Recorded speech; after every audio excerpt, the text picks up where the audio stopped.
Let me carry on with this question. How damaging is this really for Donald Trump? What kind of cut-through will it have with his own voters? Our Washington correspondent, Simon Marks, is here to walk us through that. Simon, it's a big, big story here. Well, Andrew, it's becoming bigger all the moment. You've just referred to the Republican emails pouring out.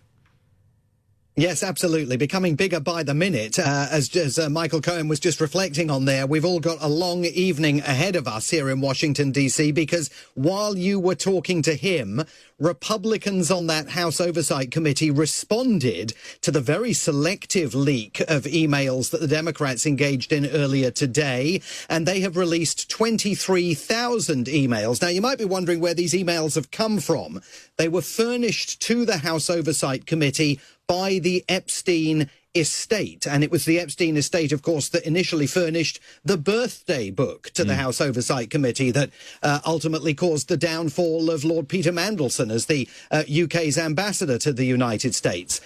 Having seen the Democrats trying to get in front of this story today by releasing those, and Michael Cohen's right, they're selective, those emails. We don't know the context of the conversations that were taking place, but we will now because the Republicans have released all the rest of the other emails. Now, they had been trying not to release those emails, but I think they have stared inevitability in the face. They know the government is coming back. They know that a Democrat who has been waiting to be sworn into office by the Speaker of the House of Representatives will have to be sworn into office. She will be the swing vote in terms of forcing the release of all of those documents. So the Republicans, within the last few minutes, putting them into the public domain. How much more information they provide, obviously we don't know because we've got to sift through them.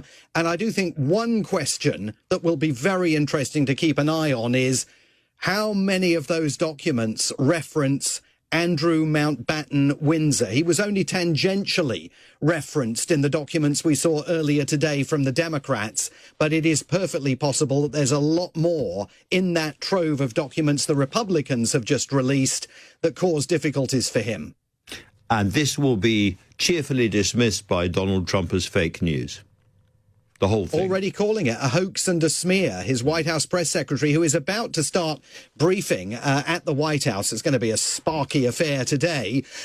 His White House press secretary accused the Democrats of deliberately trying to undermine President Trump just as the government shutdown was coming to an end, change the topic, divert everyone's attention away from the fact that 8 Democrats, of course, crossed party lines to reopen the government, to the fury of other Democrats. But now she also must be aware that those 23,000 emails have just been released by the Republicans and that every reporter here in town is going to be sifting through them with a whole raft of uncertain questions that may arise from them. So interesting. A long day, a long night ahead, Simon. Thank you very, very much indeed for that.